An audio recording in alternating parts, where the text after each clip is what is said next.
खुदावंद यीशु मसीह के पवित्र नाम में आप सबको जय मसीह की। मित्रों, मसीही जीवन युद्ध का जीवन है। इफिसियों की पत्री उसका 6वां अध्याय और उसकी 11वीं आयत, परमेश्वर के सारे हथियार बांध लो। काहे के लिए? पार्टी में जाने के लिए। पार्टी में जाने के लिए टाई बांधी जाती है, शूज के फीते लेस बांधे जाते हैं। हथियार तो युद्ध के लिए बांधे जाते हैं। और जो मसीही इस कला में निपुण नहीं है, युद्ध में हार जाएगा। और मसीही जीवन हारा हुआ जीवन नहीं है। वो तो हमें जयवंत से भी बढ़कर के बनाता है। लेकिन अगर आप इस हथियार को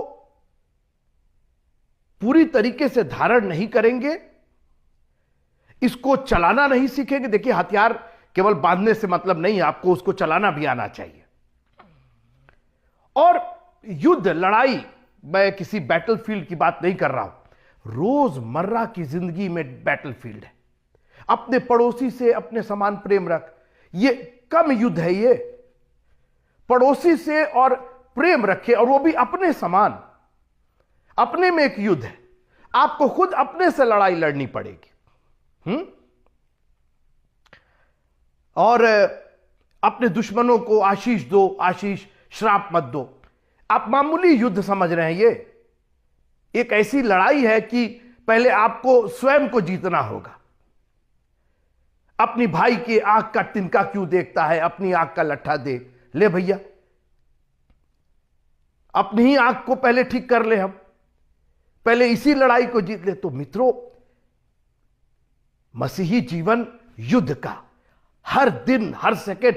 उसकी वजह है ना, आपका विरोधी शैतान तो हर समय इस फिराक में है कि कहां से आपको नुकसान पहुंचा दे। आप गलत नहीं है, लेकिन आपका विरोधी आप पर आक्रमण करने के लिए तैयार है। 24 घंटे आपके दिमाग में, आप जब ये वचन सुन रहे हैं, इस वक्त भी वो पता नहीं क्या क्या आपके दिमाग में डाल रहा है। कई बार वो वचन की ही खिलाफत की तैयारी करना शुरू कर देता है। अच्छा, देखते आज ये क्या बोलते हैं। अच्छा, ये तो ऐसा तो नहीं है, ऐसी बात तो नहीं है। आज मैं आपसे बात करना चाहता हूं, अपने आप को युद्ध के लिए तैयार कीजिए। और युद्ध में जीत के लिए 2 चीजें बहुत इंपॉर्टेंट है। मैं बाइबल के अनुसार ही बात कर रहा हूं। नंबर 1 कि आपको नीति वचन के 24वें अध्याय और उसकी 6वीं आयत को साधना पड़ेगा। आप कहेंगे, बिशप साहब, ये तो निर्गमन की सीरीज चल रही है, आप कहां युद्ध से शुरू कर रहे हैं और कहां नीति वचन में। आप घबराइए नहीं, मैं वहीं आ रहा हूं। निर्गमन की पुस्तक को, उसके 18वें अध्याय को आज हम साधेंगे। लेकिन हम पहले इस भूमिका को देखेंगे, क्योंकि मैंने कई बार कहा है कि परमेश्वर का कलाम एक संपूर्ण पुस्तक है। उत्पत्ति से लेकर के प्रकाशित वाक्य तक ये अलग अलग किताबें नहीं हैं, ये अलग अलग घटनाएं नहीं है, ये सब इंटरमिंगल है, ये सब इंटरैक्टिव है, एक दूसरे से जुड़ी हुई है। क्योंकि हमारा खुदावंद अनादिकाल से लेकर के अनंत काल का परमेश्वर है। उसके लिए अलग अलग खंड नहीं है, अलग अलग भाग नहीं है। हाँ, युग अलग अलग हुए हैं, लेकिन वो सब हमारी और आपकी भलाई के लिए है। और इसलिए बाइबल को एक संपूर्ण बाइबल, एक संपूर्ण परमेश्वर का वचन मान करके अध्ययन कीजिएगा। आपको ज्यादा समझ होगी। आपको जो बहुत से प्रश्न हैं, जिनका जवाब आप इधर उधर ढूंढते रहते हैं, उसका जवाब, उत्तर मिल जाएगा जब आप बाइबल को एक संपूर्ण पुस्तक के रूप में यहां से वहां से वहां। और एक और बात मैं कहूं कि रीत रिवाज को परमेश्वर के वचन से मत जोड़िएगा। रीत रिवाज अलग है, उनका अलग एक भाग है, लेकिन खुदा का कलाम एक कंप्लीट डिफरेंट चीज है। इसका रीत रिवाज से कोई लेना देना नहीं है। परमेश्वर का कलाम हमें आत्मिक रूप से तैयार करता है। और जब हम आत्मिक रूप से तैयार होते हैं, तो अपनी जिंदगी में भी हम तैयार होते हैं, अपनी रोजमर्रा की जिंदगी में तैयार होते हैं। बहुत सी चीजें रीत रिवाज है। बर्थडे में केक बनता है, बनाइए। क्रिसमस में केक बनता है, ईस्टर में अंडे का उपयोग किया जाता है, सब रीति रिवाज है, उसका बाइबल से, वचन से कोई लेना देना नहीं है और उसमें कोई बुराई भी नहीं। जो चीज हमारे उद्धार को प्रभावित नहीं करती है, अगर हम उससे उद्धार से वंचित नहीं हो रहे हैं, अगर उससे परमेश्वर को महिमा मिल रही है या परमेश्वर पर के वचन पर कोई आंच नहीं आ रही है, डू इट। नीति वचन उसका 24वां अध्याय और 6वीं आयत में सुलेमान अपने पापा से बहुत कुछ सीखता है, दाऊद। और दाऊद तो जिंदगी भर युद्ध में ही रहा, लड़ाई ही करता रहा और उसने बहुत कुछ सीखा। और उसने एक लाइन यहां लिखी कि इसलिए जब तू युद्ध करे, सुना आपने, बहुत पर्सनल बात, जब तुम लोग लड़ाई करो, जब तुम युद्ध करो, यानी एक एक जन की व्यक्तिगत लड़ाई है ये, एक एक जन को पर्सनली लड़ना है ये।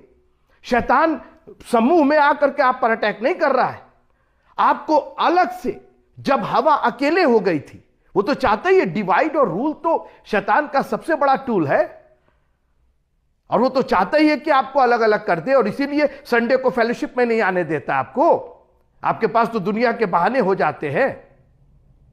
लेकिन जब तू युद्ध करे तो सुनिए, तब युक्ति के साथ करना, समझ के साथ।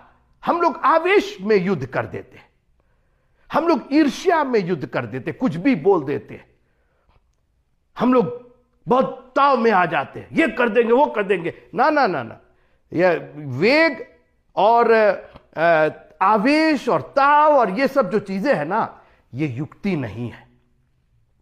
हमारा परमेश्वर युक्ति करने वाला, अद्भुत युक्ति करने वाला परमेश्वर है। हम उसके बेटे और बेटियां हैं, तो हमारी युक्ति कहां चली जा रही है?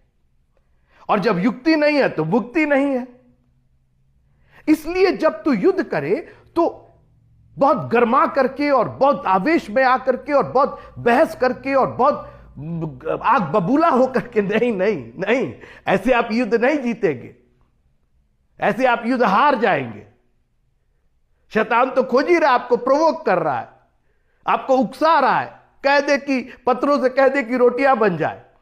अभी मैं दिखाता हूं रोटी क्या, पत्थर से क्या, पूरे पहाड़ को मैं पूरा बना के दिखा रहा हूं, डबल रोटी ट्रिपल रोटी बना के दिखा रहा हूं। हम और आप होते तो यही करते, आज हम लोग यही करते हैं, दिखा देंगे और आज हम लोग ऐसा कर। ना ना ना, युक्ति के साथ शैतान के तीरों का, जलते हुए तीरों का सामना युक्ति के साथ। इसीलिए अपने हथियार नहीं, परमेश्वर के हथियार बांध ले, क्योंकि परमेश्वर के हथियार युक्ति। युक्ति जानते क्या होता है?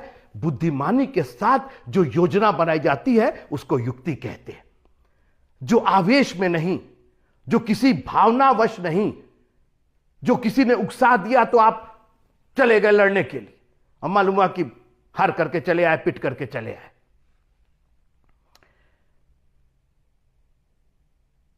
मैंने कहा कि सुलेमान ने अपने पिता को देखा था कई युद्ध जीतते हुए, तो उसने हमें और आपको एक सजेशन दिया, बोला जब तू युद्ध करे, क्योंकि युद्ध तो होएगा ही, लड़ाई तो होगी, रोजमर्रा की लड़ाई होगी, तो युक्ति के साथ करना। और सुनिए, विजय बहुत से मंत्रियों के द्वारा प्राप्त होती है। आज मैं इसी पर बात करना चाहता हूं, मेरे साथ रहिएगा। विजय बहुत से मंत्रियों के द्वारा प्राप्त होती है। यह है युक्ति।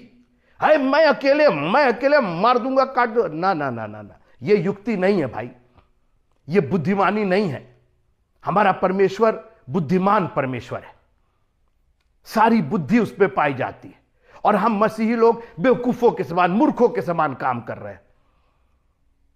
नेव ही हम चट्टान की बजाय बालू पर डाले हुए।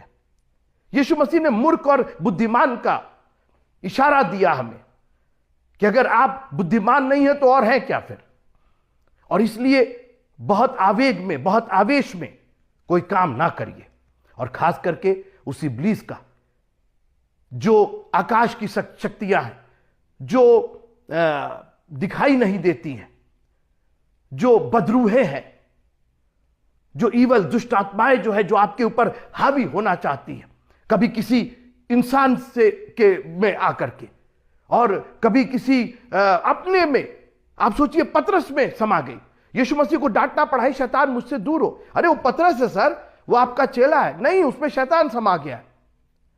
अलग अलग तरीके से। हां, कभी कभी वो रूह में भी आ जाता है। यीशु मसीह के पास किसी स्वरूप में नहीं आया, आकर के कान में आवाज आई, पत्थरों से रोटियां बना दे। लेकिन कभी कभी अपनों से, एक आदमी गरासेनियों के देश में नंगा कब्रों में रहता है। यीशु मसीह जब वहां पहुंचे तो चला आया यीशु मसीह का सामना करने के लिए। क्यों आया है तू? दुख देने आया है हमारे यहां से चल। ये सब दुश्मन है आपके, ये बदरूह है, ये दुष्ट आत्माएं। आप सोच रहे वो आदमी नहीं, उस आदमी में जो दुष्ट आत्मा, जो सेना थी। यीशु मसीह ने पूछा तू कौन है? हम सेना है। उसने नहीं कहा कि मैं, अरे हम कौन है, हम देखिए हम तो कपड़े भी नहीं है, गरीब आदमी है, ये वो नहीं। उस आदमी की प्रॉब्लम नहीं थी, उस सेना जो उसके अंदर थी। तो कई बार आपको समझना पड़ेगा मित्रों कि आपके ऊपर जो अटैक हो रहा है, आपके परिवार की ओर से अटैक हो रहा है, कहीं ये बदरूहों के द्वारा तो नहीं हो रहा। बदरूहें उनको इस्तेमाल कर रही हैं, दुष्ट आत्माएं उनको इस्तेमाल कर रही हैं और हमें युद्ध में पराजित करना चाहती है। और इसलिए सुलेमान ने कहा कि बहुत से मंत्रियों के द्वारा, और आज मैं निर्गमन की पुस्तक में बहुत से मंत्रियों की बात करना चाहता हूं। अब इस्राएली लोग फिरौन के जाल से मुक्त थे, लाल समुंदर के पार आ चुके थे, एक छुटकारा मिल चुका था। हां, अभी कनान देश नहीं पहुंचे थे, मार्ग में थे। और आज मैं आपको चैलेंज करना चाहता हूं मित्रों, हम भी फिरौन से छूट चुके हैं।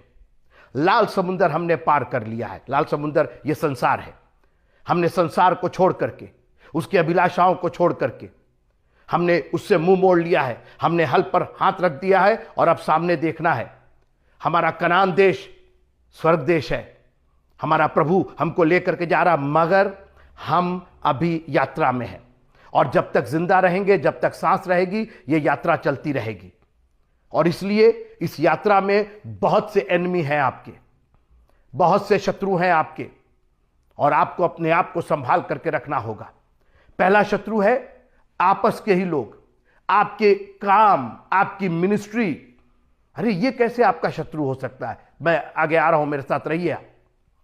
तो मूसा अब मार्ग में है, 20 लाख के करीब इस्राएली हैं, टेंट लगा करके और तंबू लगा करके सब पड़ाव किए हुए हैं। वहां से फिर उठते हैं, फिर आगे जाते हैं। एक लंबा सफर, 40 साल का सफर, हम उस पर बात कर चुके हैं।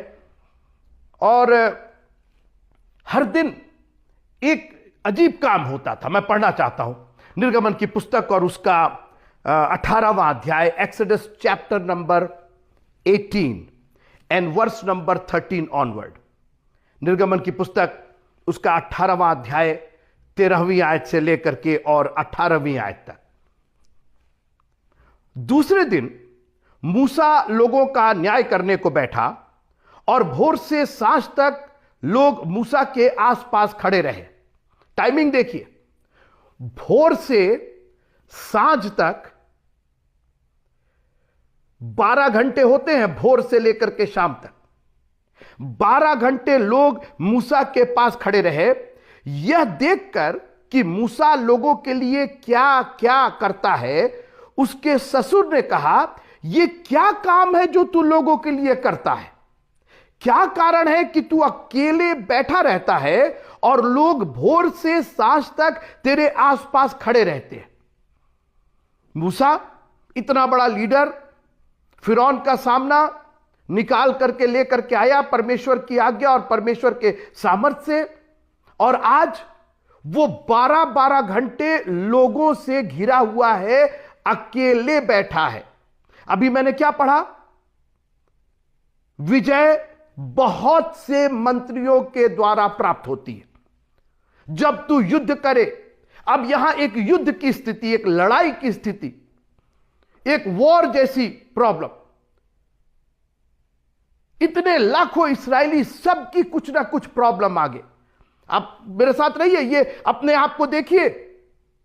ये सब छुड़ाए हुए लोग थे, ये सब लाल समुद्र के पार के लोग थे, ये सब इस्राएली थे, यहूदी थे, परमेश्वर यहोवा के लोग थे, ये क्रिश्चियन लोग थे, if I would put it this way. ये चर्च के लोग थे, ये मेंबरशिप पाए हुए लोग थे, ये कॉन्फर्मेशन और बैप्टिज्म पाए हुए लोग थे।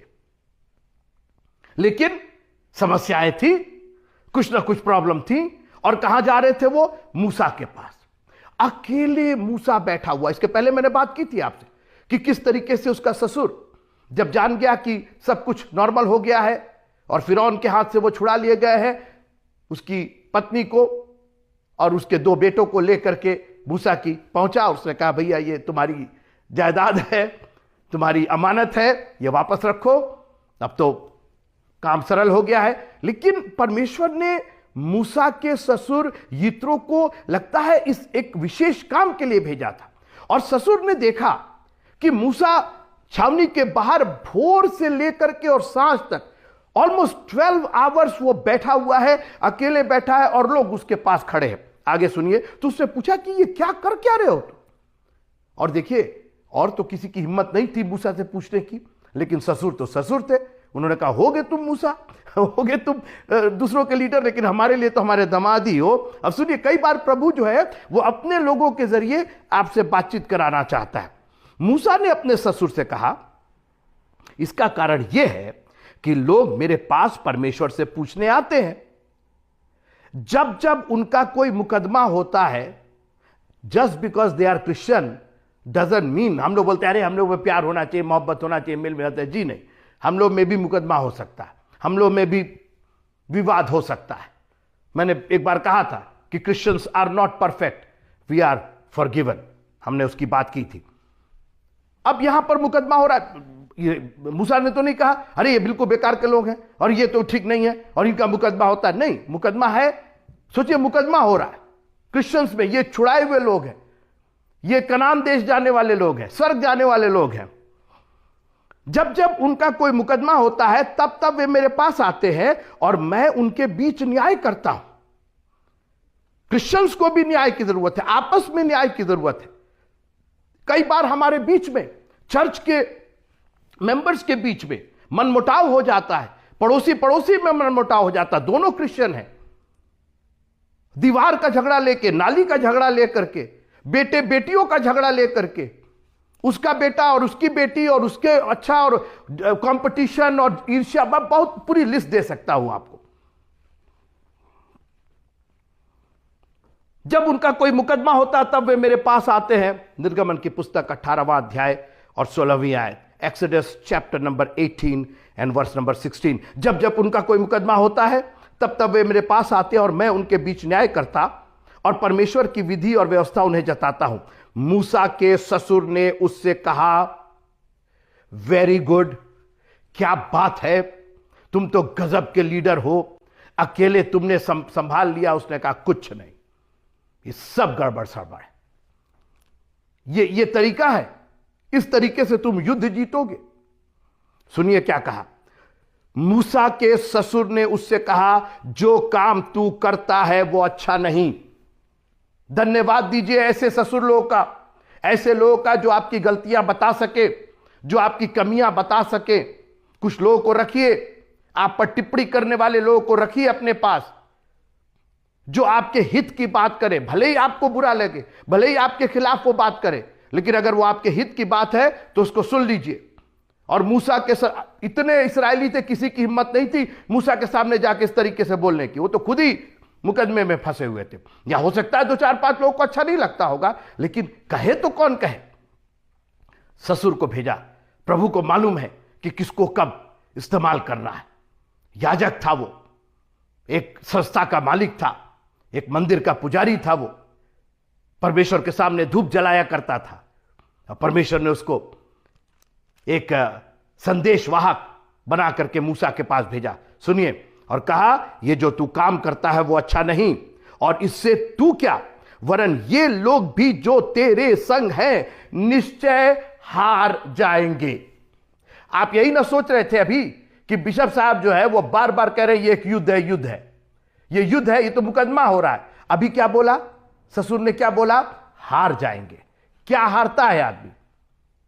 युद्ध हारता है, मुकदमे हार जाता है। बोला ये भी हार जाएंगे और तुम भी हार जाओगे। सुनिए, और इससे तू क्या, वरन ये लोग भी जो तेरे संग है निश्चय हार जाएंगे, क्योंकि यह काम तेरे लिए बहुत भारी है, तू इसे अकेला नहीं कर सकता। You can not do it by your self. हम लोग सोचते हैं ना कि हम लोग बहुत आसानी से ये कर लेंगे वो कर लेंगे और कोई नहीं आएगा तो मैं अकेले ही प्रीच कर लूंगा, मैं अकेले ही गाना गा लूंगा, मैं अकेले ही बजा लूंगा, मैं अकेले ही लाइट जला लूंगा। मन ना करे, ठीक है, कभी कभार हो गया, लेकिन अगर आप इस नियत से सब काम कर रहे हैं तो आप क्या, आपके साथ पूरी कांग्रेगेशन हार जाएगी, आपके साथ पूरा परिवार हार जाएगा।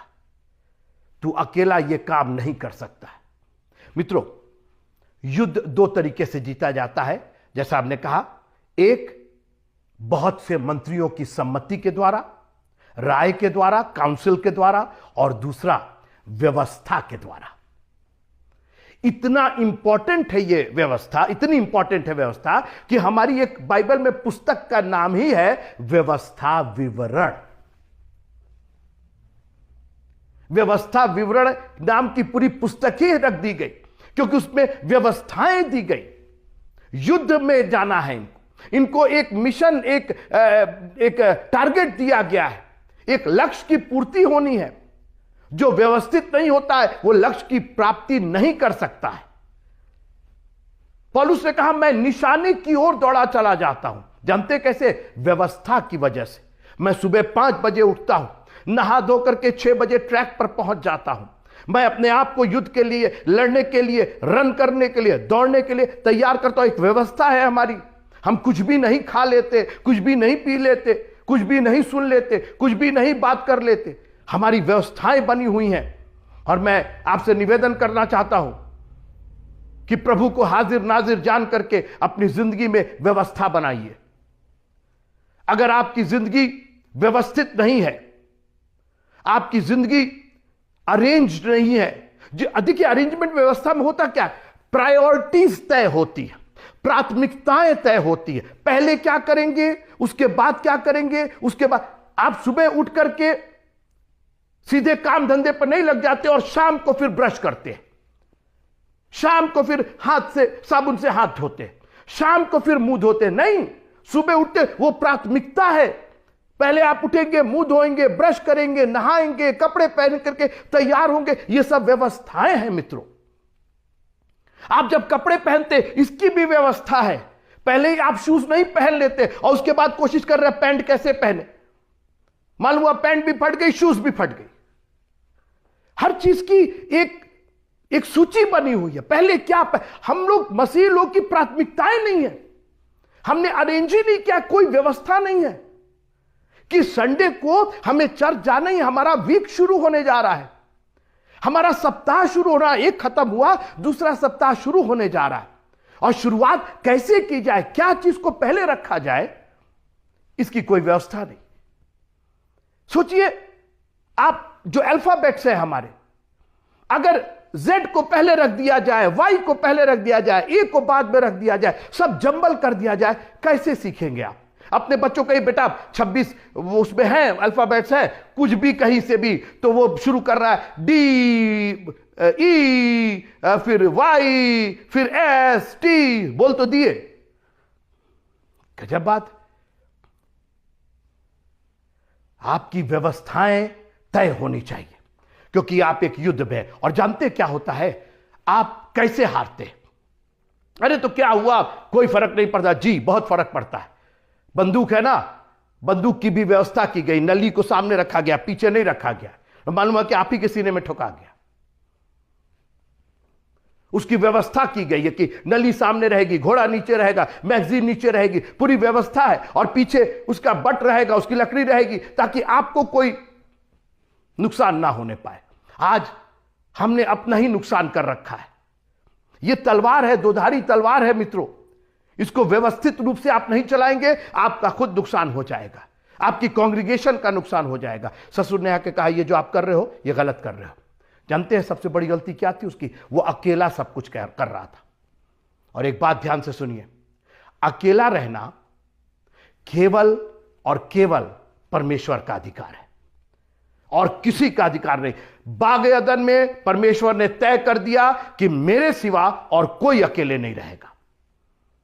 दूसरा अध्याय उत्पत्ति का, उसकी 18वीं आयत, तब परमेश्वर ने कहा कि आदम का अकेला रहना अच्छा नहीं है, क्योंकि अकेले तो मैं ही हूं।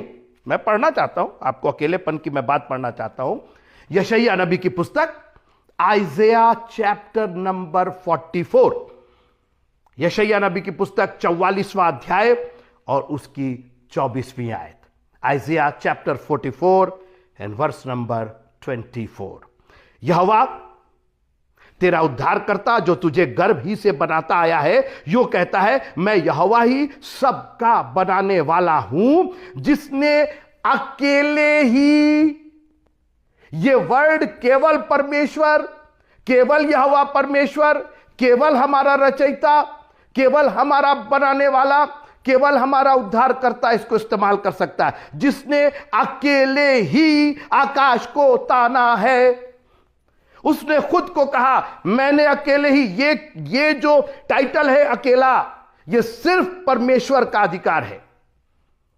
और खबरदार जो आपने सोचा, अरे मैंने अकेले मिनिस्ट्री खड़ी की है, अकेले बनाया है और अकेले मैं प्रजा, ये सब काम ना करिए तो अच्छा है, क्योंकि आप भी हारेंगे और आपके साथ जो कांग्रीगेशन, आपके साथ जो लोग हैं, आपके साथ जो समूह है, वो सब हार जाएगा। कुछ मंत्रियों को अपने पास रखिए। और आज मैं बड़े गर्व के साथ कहना चाहता हूं, खास करके अपनी मंडली के लिए। हमारी मंडली जब शुरू हुई तो हमने, सिस्टर मोरार ने काफी मेहनत की, इसमें कोई शक नहीं। लेकिन एक दिन आया जब मुझे पता चला कि अकेले मैं नहीं कर सकता हूं। एक टाइम था मैं अकेले हारमोनियम बजाता था, अकेले बाइबल पढ़ता था, अकेले गाना गाता था, अकेले प्रीच, एक ही उसका बस एक टाइम था। लेकिन जब मैंने ये पढ़ा, मैंने कहा ना, ऐसा नहीं होगा। और आज मैं आपको बताऊं, हमारी मंडली में प्रचार करने की आप बात करें, इतने नौजवान हैं कि मैं तो उनके प्रचार सुन करके आश्चर्यचकित हो जाता हूं, प्रभु कहां से इनको ये रेवलेशन मिला। एक जन को मैंने कई बार अपने जवानों को आजमाया है, बिल्कुल मतलब कोई समय मैंने नहीं दिया। मैंने कहा भाई फलाने, अगर आप आज परमेश्वर का वचन प्रचार कर सके, शेयर कर सके, एंड दे आर रेडी। और इतने अच्छे तरीके से परमेश्वर के कलाम को, इतने नौजवान, जिसको बोल दिया कि भैया आज प्रीच कर देना, आज परमेश्वर का कलाम कर देना, इतने अच्छे से, जिसको बोल दिया गाना गाने। हमारे पास पूरी टीम बनी हुई है, जो बजाने और गाने वाले हैं वो क्या लाजवाब, उनको उसकी जिम्मेदारी दी गई। अब मुझे ना बजाने की जरूरत है ना मुझे गाने, मैं गाता जरूर हूं, लेकिन they are the one who are responsible for that. Media, मैं सोचता था कौन संभालेगा, और जब ये जूम मीटिंग हुई और इंटरनेट पर जाना था और उसकी एडिटिंग थी, मैं आपको बताऊं, मेरे पास, मेरी मंडली में ऐसे ऐसे नौजवान, और सिर्फ नौजवान नहीं, बुजुर्ग भी, अधेड़ भी, सब लोग मिल करके मंडली का बोझ उठाते हैं। मैं तो कई बार अपने आप को, मैं तो जैसे मैं बिल्कुल अपने आप को मेहमान जैसा समझता हूं, क्योंकि सब लोग अपना अपना काम करते, किसी को कुछ कहने की जरूरत नहीं है। जानते हम क्या कर रहे हैं? युद्ध जीत रहे हैं, हम एक लड़ाई में हैं। और सुन लीजिए एक बात, शैतान कई बार आपको हराने का एक बड़ा नायाब तरीका उसके पास है। जानते क्या? आपको थका देता है, हरा नहीं देता। बात सुनिएगा, हार तो आप बाद में जाएंगे, पहले वो आपको थका देता है। लिखा हुआ है कि he wears the saints out, वो संतों को थका मारता है। अरे हम ही को तो बोलना है, हम ही को तो गाना है, हम ही को तो चंदा भी लेना है, हम ही को गिनना है, हम ही को ये करना है, हम ही को तो क्या कर रहे हैं आप? This is the kingdom of God and we all are responsible. क्यों? आप लोग स्वर्ग नहीं जाएंगे, वहां पर कैटेगरी बनी हुई है कि बिशप साहब अलग इस कमरे में रहेंगे, बढ़िया वाले 5 स्टार में, और वो जो बेरर है वो ऐसा नहीं है। वहां पर सबके लिए बराबर की जगह है, क्योंकि सब इस राज्य के सुसमाचार फैलाने में बराबर के भागी है। जो युद्ध में सामने है और जो युद्ध में पीछे, ये सब व्यवस्था के अंतर्गत आता है। मित्रों, जो युद्ध में सामने लड़ रहा है, अगर उसको पीछे से रसद सामग्री ना मिले, उसको गोलीबारी ना मिले, उसको खाना पीना ना मिले, तो कितने दिन लड़ पाएगा?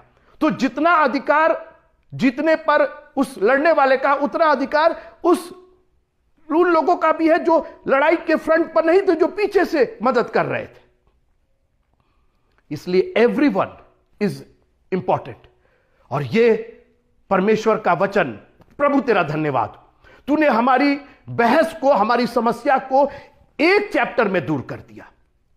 हम लोग जो अपने पर, जानते क्या होता, अकेलापन जब होता है ना तो घमंड आ जाता है, वो एक ऐंठ आ जाती है, वो अलग सी, अरे मैंने और मैंने और मैंने और, कुछ नहीं। अकेला रहना केवल परमेश्वर का अधिकार है। यह चीज कभी आने मत दीजिएगा। ये अकेला अकेला करके अपना वो जो शैतान का जो एक यंत्र है, वो जो एक टूल है उसका, वो इस्तेमाल करता है और आपको घमंड में चूर कर देता है। और फिर क्या होता है, आप सबको हे दृष्टि से देखता है, अरे मैंने किया है, आप तो आए नहीं, और मैंने किया, मैंने लाइट जलाई, मैंने कुर्सी ठीक की, मैंने नहीं। सब लोग इंपॉर्टेंट है, पूरा चर्च। और चर्च का मतलब मैं सिर्फ एक चर्च की बात नहीं कर रहा, मैं पूरे मसीह समाज की बात कर रहा हूं। हर लोग कहीं ना कहीं, आप अपने घर में प्रिपरेशन करके फिर आप चर्च आते, समूह में आते, क्योंकि आप ऑलरेडी प्रिपेयर्ड हैं। घर से आपने बच्चों को ट्रेनिंग दे रखी है, आपने उनको भजन संहिता तेज सिखा रखा है। तो जब वो संडे स्कूल में आते हैं, तो जब टीचर पूछती है तो उनको खुशी होती है उसको बताने में। आपने यीशु मसीह के दृष्टांतों की, उसके आश्चर्य कर्मों का वर्णन आपने अपने बच्चों से कर दिया, तो जब वो संडे स्कूल में आते हैं तो वो एंजॉय करते हैं उसको। आपने पहले ही प्रिपेयर कर दिया है। You are helping the kingdom of God. आप परमेश्वर के राज्य को फैलाने में सहायक हो रहे हैं। हर एक इसके अंदर एक सैनिक। आपको मालूम है, इस्राएल देश में बच्चा 18 साल का हुआ नहीं, 16 या 18 साल का, उसके हाथ में बंदूक पकड़ा दी जाती। Everyone is a military person, चाहे वो लड़की हो और चाहे वो लड़का हो। और मैं बताऊं, आप उनकी लड़कियों से तो भिड़िएगा नहीं। मैंने देखा, और वो बता रहा था, हमारा गाइड बता रहा था कि यहां की लड़कियों को आदेश है, जरा सा इधर उधर देखे सीधे वो गोली मारती। They are train for that. इसीलिए इस्राएल को कोई, उनकी अलग से कोई आर्मी नहीं, हर नागरिक एक आर्मी है। उसने ट्रेनिंग, भरपूर ट्रेनिंग ली है। कभी भी वो कोई भी हथियार उठा करके और उसका इस्तेमाल कर सकता है। उसको युद्ध की युक्ति मालूम है। बचपन से ही उनको ट्रेनिंग दी जाती है। अलग से वो किसी कैंप में और किसी जगह पर, और ये सैनिकों के रहने का ना, ऐसा कुछ नहीं। वो समाज में ही रहते हैं। वो रोज अपने घर चले जाते हैं, अपनी बंदूक गोला लेकर के घर चले जाते हैं, क्योंकि सब उसमें शामिल है। और आज इस्राएल की सेना, मैं बहुत ज्यादा बखान नहीं करना चाहता हूं, वन ऑफ द बेस्ट सेना, युक्ति के साथ। आप उनके कई एक उदाहरण आप पढ़िएगा, गूगल पर जाकर के पढ़िएगा।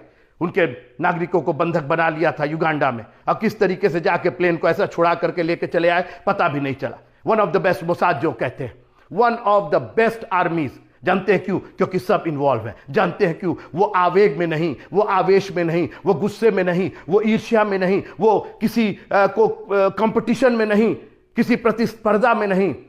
वो युक्ति से युद्ध लड़ते, क्योंकि उनको मालूम है कि ये मेरा भाई, मेरा दुश्मन नहीं है, इस पर जो दुष्टात्मा इसके थ्रू काम कर रही है, ये जो बदरूहें परमेश्वर के राज्य को छिन्न भिन्न करना चाहती है। आपको मालूम है, जब उसमें से सेना, वो बदरूहों की सेना निकल गई, वो आदमी यीशु मसीह के चरणों पर बैठा था। वो आदमी यीशु के साथ जा रहा। आदमी में क्या बुराई थी? आदमी तो ठीक ही था, वो तो सेना, वो तो दुष्ट आत्माएं उसको परेशान कर रखी थी। आज हम लोग लोगों से लड़ने लगते, अपने भाइयों से लड़ने लगते, बहनों से लड़ने लगते, अपने चर्च में ही हम एक दूसरे की काट छांट करने लगते। अरे मित्रों, ये आप समझ नहीं रहे, ये आपका दुश्मन इनका इस्तेमाल कर रहा है ताकि आपका दिमाग डिस्टर्ब हो जाए और पूरे मंडली को इधर उधर हो जाए। ये एक युद्ध है। और ससुर ने कहा, जो तू कर रहा है बहुत गलत कर रहा है, इससे तू क्या, ये बाकी लोग भी हार जाएंगे। तू अकेला ये काम नहीं कर सकता, क्योंकि ये बहुत भारी काम है। मित्रों, हम लोग एक मंजिल की ओर जा रहे हैं। हमारी एक यात्रा है, हम सब मिल करके चलेंगे, हम सब मिल करके बोझ उठाएंगे। ये स्वर्ग का राज सिर्फ मेरा नहीं, ये आपका भी है। मैं प्रभु का धन्यवाद करता हूं, खास करके अपनी कलीसिया के लिए, कि हमारी कलीसिया ने जिस तरीके से बोझ को संभाला है, एक एक जन ने बोझ को संभाला है।